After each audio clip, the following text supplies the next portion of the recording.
Hi everyone, स्वागत है आपका आज के इस वीडियो सेशन में। आज के इस वीडियो सेशन में हम एचपीजीके का पार्ट नंबर 100 यहाँ पर डिस्कस करने वाले हैं। ये जो वीडियो सीरीज यहाँ पर आप देख रहे हो, इसका मैंने एक सेपरेट प्लेलिस्ट क्रिएट कर रखा है। तो प्लेलिस्ट सेक्शन में जाकर आप कंटिन्यूटी में इन वीडियो सीरीज को देख सकते हो। और ये जो वीडियो सीरीज मैं यहाँ पर लेकर आता हूँ, उम्मीद करता हूँ ये आपके लिए बहुत बेनिफिशियल भी रहते हैं। तो अगर आप एचपीजीके का 1000+ एमसीक्यूज जो इन वीडियो सीरीज में आप देखते हो, इसको आप परचेज करना चाहते हैं, तो आप हमारे टेलीग्राम चैनल से जुड़ सकते हैं, जिसका लिंक आपको डिस्क्रिप्शन में मिल जाएगा। तो वहां से आप चैनल को ज्वाइन करके मुझे पर्सनली कांटेक्ट कर सकते हैं। इसके साथ साथ अगर आप कंप्यूटर की पीवाईक्यूज कंपाइलेशन भी चाहते हैं, तो आप मुझे पर्सनली कांटेक्ट टेलीग्राम से कर सकते हैं। तो चलिए आज के वीडियो सेशन को हम स्टार्ट करते हैं। देखते हैं आज का क्वेश्चन नंबर फर्स्ट 1123। यहाँ पर पूछा गया है, which cold water spring was discovered by captain A Coleman. Captain A Coleman ने किस ठंडे पानी के झरने की खोज की थी। देखो, इस क्वेश्चन से हम यहाँ पर बहुत सारी जो चीजें हैं उसको हम यहाँ पर जानने वाले हैं। जैसे आपके लिए यहाँ पर मैंने एडिशनल फैक्ट्स यहाँ पर ऐड किए हैं, यहाँ से भी आपके क्वेश्चंस पूछे जाते हैं। तो सबसे पहले बात करते हैं यहाँ पर ज्यूरी वाटरफॉल की। ठीक है, यहाँ से देखो क्या क्या क्वेश्चन आपसे बन सकते हैं। तो आपको पता होना चाहिए कि ज्यूरी वाटरफॉल आपका कहाँ पर देखने को मिलता है। तो हिंदुस्तान तिब्बत जो आपका रोड है, ठीक है, तो वहां पर ये आपको देखने को मिलता है, यानी कि रामपुर बुशहर वाला जो एरिया है वहां पर ये देखने को मिलता है। इस तरह के क्वेश्चन भी आपके देखो, जो स्टेटमेंट वाइज क्वेश्चंस होते हैं वहां पर पूछे जाते हैं। तो ये फैक्ट आपने यहाँ पर ध्यान में रखना है कि जो ज्यूरी वाटरफॉल है, ये राइट बैंक है किसके, उन्नू नाला के। ठीक है, तो ये पॉइंट आपके लिए यहाँ पर बहुत इंपॉर्टेंट हो जाता है। उसके बाद बात करते हैं सतधरा की। देखो, ये जो वाटरफॉल है ये आपको चंबा डिस्ट्रिक्ट में देखने को मिलता है, और कई बार पर्टिकुलर लोकेशन भी पूछी जाती है। तो कहाँ पर ये देखने को मिलता है, नियर पंचपुला। ये आपको पता होना चाहिए। ठीक है, धनचो, देखो सभी को पता है कि चंबा डिस्ट्रिक्ट में ये देखने को मिलता है, पर पर्टिकुलर एग्जैक्ट लोकेशन आपसे एग्जाम में पूछी जाती है, तो भरमौर आपने ध्यान में रखना है। इसके बाद बात करते हैं ज्वालामुखी की। देखो, ज्वालामुखी नाम से ही पता लग रहा है कि कांगड़ा डिस्ट्रिक्ट में ये देखने को मिलता है। तो इस तरह के स्टेटमेंट वाइज क्वेश्चन में इस तरह के क्वेश्चन भी पूछे जाते हैं कि ये किस नदी के किनारे आपको देखने को मिलता है। On the bank of river Beas. देखो, एक फैक्चुअल क्वेश्चन यहाँ पर क्या पूछा जा सकता है कि ज्वालामुखी जो वाटरफॉल है इसको डिस्कवर कब किया गया था। तो एग्जैक्ट डेट तो आपको याद रखना थोड़ा पॉसिबल नहीं होता, पर आप 1854 यहाँ पर याद रख सकते हैं। ठीक है, तो ये आपके लिए इंपॉर्टेंट हो जाता है। उसके बाद हम यहाँ पर ऑप्शंस पर आते हैं। ऑप्शंस में भी हम डिस्कस करते हैं कि किस किस डिस्ट्रिक्ट में ये हमें देखने को मिलते हैं। लुनानी जो वाटरफॉल है ये हमें कांगड़ा डिस्ट्रिक्ट में देखने को मिलता है। ठीक है, कोपरा की बात करें तो ये भी हमें डिस्ट्रिक्ट कांगड़ा में ही देखने को मिलता है। एग्जैक्ट अगर बात करें तो ये हमें देखने को मिलता है नदौन में, नदौन के पास ये देखने को मिलता है। उसके बाद सलोल, ये भी आपको कांगड़ा डिस्ट्रिक्ट में देखने को मिलता है। सुला भी आपको कांगड़ा डिस्ट्रिक्ट में ही देखने को मिलता है। आते हैं इस क्वेश्चन पर। इस क्वेश्चन में पूछा गया था कि कौन सा वाटर स्प्रिंग है जो डिस्कवर किया गया था कैप्टन ए कोलमैन के द्वारा। तो वो वाटरफॉल था सलोल। तो इसका राइट आंसर है ऑप्शन नंबर बी। और कैप्टन ए कोलमैन जो है उस टाइम के चीफ मेडिकल ऑफिसर भी रहे थे। ठीक है, तो इस तरह से आपने सारे पॉइंट्स ध्यान में रखने। नेक्स्ट क्वेश्चन की बात करते हैं 1124। यहाँ पर पूछा गया है, in Spiti valley which marriage is choice made against the wishes of their parents. Spiti घाटी में कौन सी शादी अपने माता पिता की इच्छा के विरुद्ध की जाती है। देखो, इस क्वेश्चन से हम लाहौल और स्पीति दोनों की ही जो मैरिज कस्टम्स है उनको यहाँ पर हम डिस्कस करने वाले हैं। तो सबसे पहले बात करते हैं लाहौल की। देखो, इसी तरह से आपने याद भी रखना है। लाहौल की अगर बात करते हैं तो यहाँ पर हमें 3 तरह की मैरिजेस देखने को मिलती है। कौन कौन सी है और किस तरह की ये मैरिजेस रहती है, उनको हम यहाँ पर डिस्कस करते हैं। सबसे पहले बात करते हैं थिबाक्सटन की। थिबाक्सटन को ही मोतेबिया भी कहते हैं। देखो, ये एक तरह की अरेंज मैरिज रहती है, बस आपने शॉर्ट में याद रखना है। उसके बाद बात करते हैं कोवाची बिया। ये भी एक तरह की अरेंज मैरिज ही रहती है जो कि लाहौल में की जाती है। पर जो कोवाची बिया है ये एक तरह की थोड़ी सी ब्रीफ मैरिज रहती है। यहाँ पर जो है आपके जो प्रॉपर रिचुअल्स है वो यहाँ पर फॉलो किए जाते हैं। उसके बाद बात करते हैं कुनमई भागस्टन, और इसे ही कुंची बिया भी कहते हैं। इसमें क्या होता है, जब लड़का और लड़की साथ में भाग जाते हैं तो इस तरह से ये शादी परफॉर्म की जाती है। उसके बाद हम यहाँ पर स्पीति की बात करते हैं। तो स्पीति में 2 तरह से यहाँ पर मैरिजेस हमें देखने को मिलती है। फर्स्ट वन इज, यहाँ पर एक अरेंज मैरिज हमें देखने को मिलती है। दूसरा है खानदुम। देखो, जो खानदुम तरह की मैरिज होती है इसमें क्या होता है, जब पेरेंट्स के अगेंस्ट जाकर जो है शादी की जाती है, ठीक है, उसे हम कहते हैं खानदुम। तो इस तरह से आपने लाहौल और स्पीति दोनों तरह की जो मैरिजेस है वो आपने यहाँ पर ध्यान में रखनी है। उसके बाद अगर हम डिवोर्स कस्टम की यहाँ पर बात करते हैं तो आपने ध्यान में रखना है शुद्ध थॉक्सती।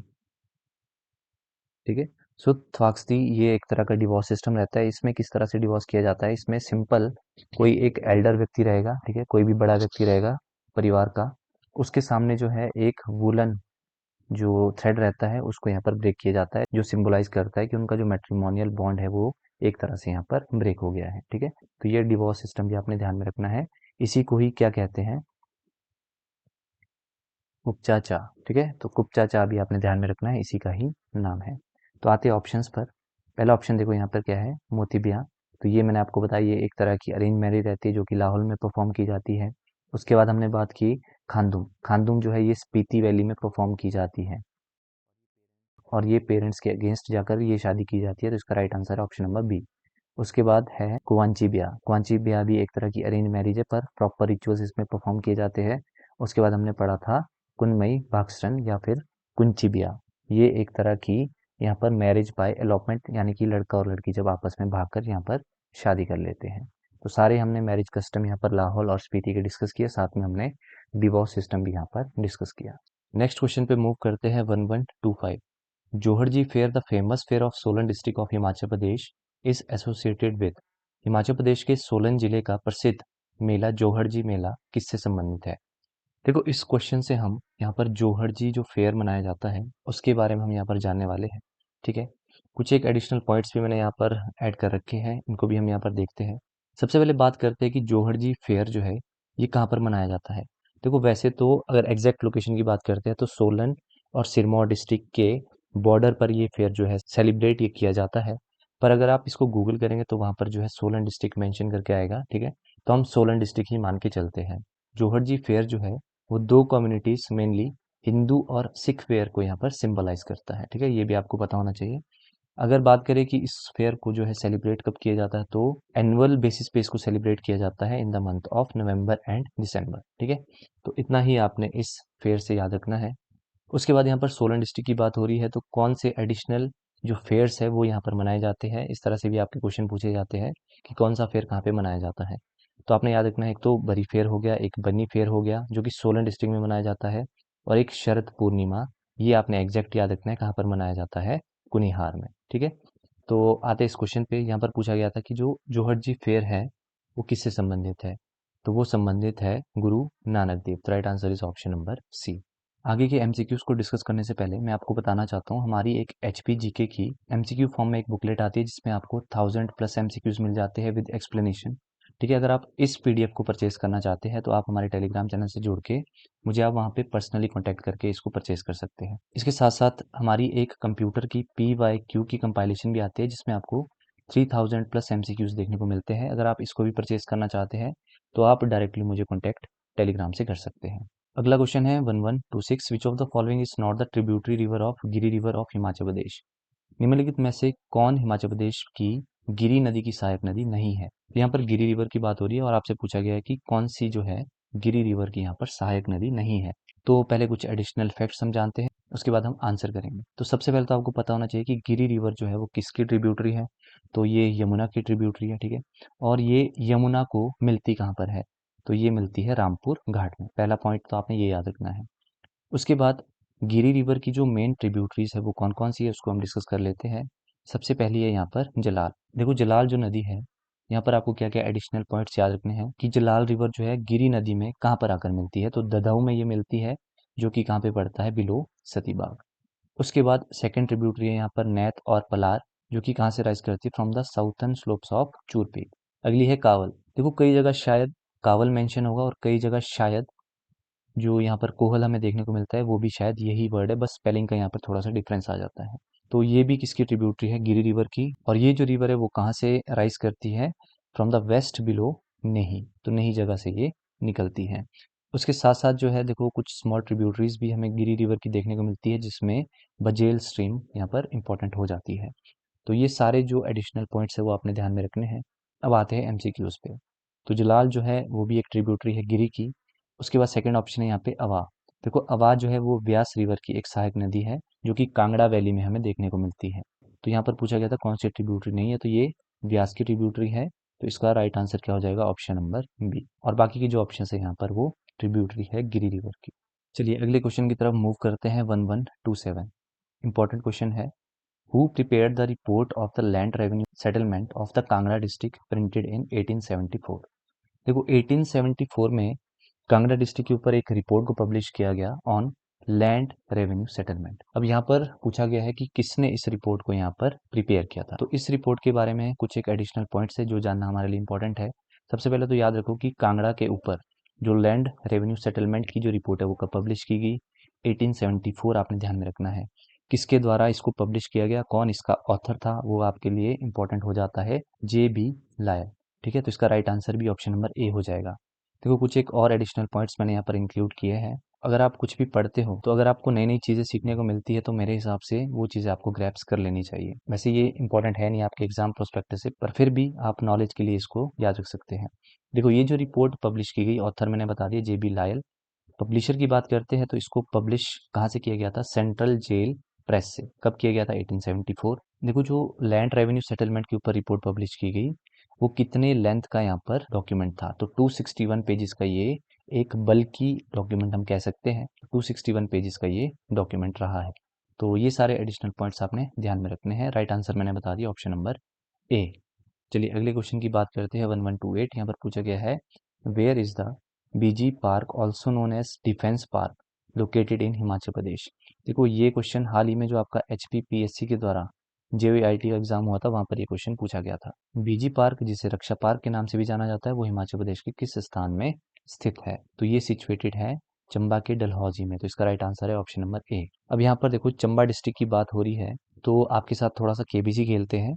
आपको क्या करना है, मैं आपसे दो क्वेश्चन पूछता हूँ, उसका जो आंसर है वो आपको कमेंट सेक्शन में बताना है। और जो भी आप यहाँ पर कमेंट सेक्शन में अपना आंसर प्लेस करोगे वो आपको विदाउट सर्च यहाँ पर बताना है।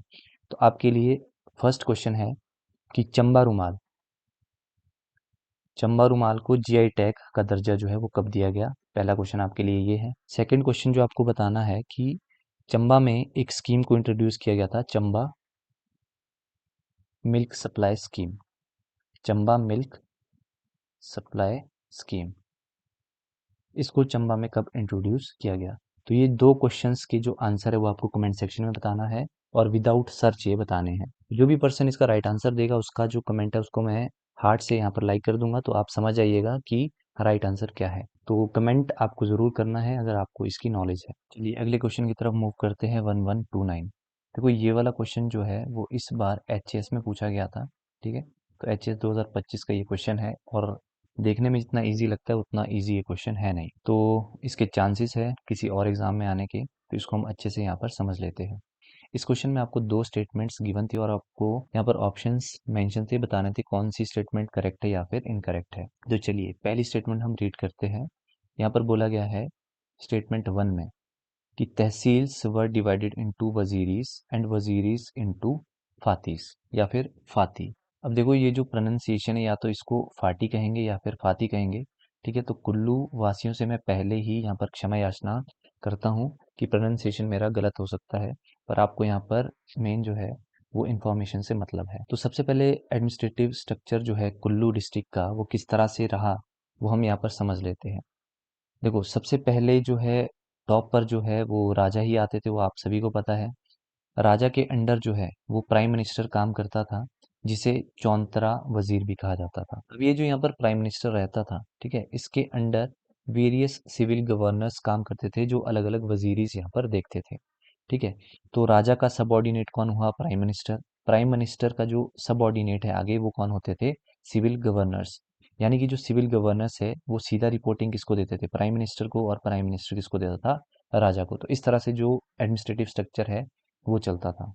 तो यानी कि तहसील्स जो है उसको डिवाइड किया गया वजीरीज में, और जो भी वजीरी डिवाइड हुई उसको कौन देखते थे, सिविल गवर्नर्स। इतना हमने समझ लिया। उसके बाद ये जो वजीरी थी इसको डिवाइड किया गया कोठीज में।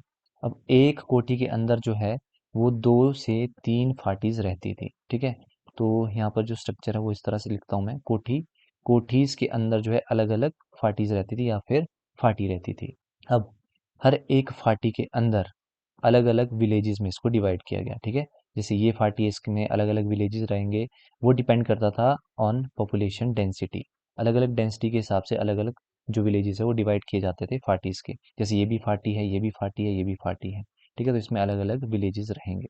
तो इन शॉर्ट हमने क्या समझा सबसे ऊपर देखो तहसील, जो पहले का स्ट्रक्चर था तहसील, तहसील को तोड़ा गया यहाँ पर वजीरी, और वजीरी को तोड़ा गया कोठीज, और एक कोठी के अंदर 2 से 5 जो है फाटीज रहती थी। तो इस तरह से जो है एडमिनिस्ट्रेटिव स्ट्रक्चर रहा है कुल्लू डिस्ट्रिक्ट का। देखो ये जो स्ट्रक्चर चला, जब बीच में सिखिज्म का अपना यहाँ पर इन्फ्लुएंस आया, उस टाइम पर ये जो स्ट्रक्चर था थोड़ा सा डिस्टर्ब हुआ था, पर लेटर ऑन जब ब्रिटिशर्स आते हैं वो इसको फिर से यहाँ पर रिवाइव करते हैं, क्योंकि टैक्स कलेक्शन में इससे बेहतर जो एडमिनिस्ट्रेटिव स्ट्रक्चर है वो देखने को नहीं मिलता, तो ब्रिटिशर्स ने फिर से बाद में जो है इस स्ट्रक्चर को रिवाइव किया था। तो देखो आते हैं इस क्वेश्चन पे। फर्स्ट स्टेटमेंट में क्या कहा गया है, तहसील्स वर डिवाइडेड इनटू वजीरीज, बिल्कुल सही, एंड वजीरिस इनटू फातीस। तो ये स्टेटमेंट यहाँ पर बिल्कुल इनकरेक्ट हो जाती है। क्यों? क्योंकि तहसील को डिवाइड किया गया था वजीरिस में, और वजीरिस को किस में डिवाइड किया गया था, कोठीज में। और यहाँ पर क्या मेंशन है, वजीरिस डिवाइडेड इनटू फातीस। तो ये स्टेटमेंट आपकी यहाँ पर इनकरेक्ट हो जाती है। चलिए नेक्स्ट स्टेटमेंट है B, each phati was further divided into kothis. तो ये स्टेटमेंट फिर से यहाँ पर इनकरेक्ट हो जाती है। क्यों? क्योंकि कोठीस जो थी इसको डिवाइड किया गया था फातीस में या फिर फाती में, ठीक है, ना कि फाती को डिवाइड किया गया था कोठीस में। तो ये भी यहाँ पर इनकरेक्ट हो जाती है, यानी कि ए और बी दोनों ही यहाँ पर इनकरेक्ट है। तो राइट आंसर क्या होना चाहिए इसका, ऑप्शन नंबर डी। अगला क्वेश्चन है 1130। यहाँ पर आपको अरेंज करना है फॉरेन ट्रैवलर्स को जिन्होंने हिमाचल प्रदेश को विजिट किया इन क्रोनोलॉजिकल ऑर्डर।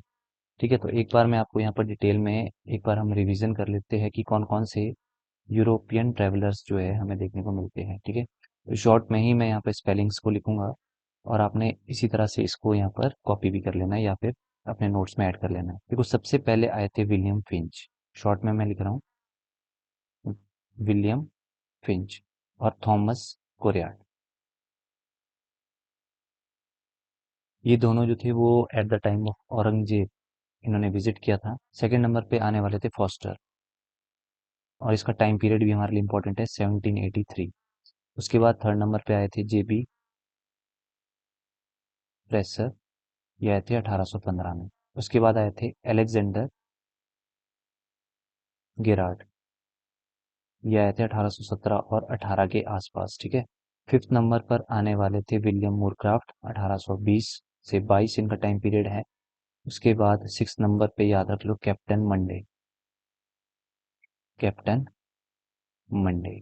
उसके बाद सेवन नंबर पे आने वाले थे मेजर आर्चर, मेजर आर्चर, इनका टाइमलाइन था 1829।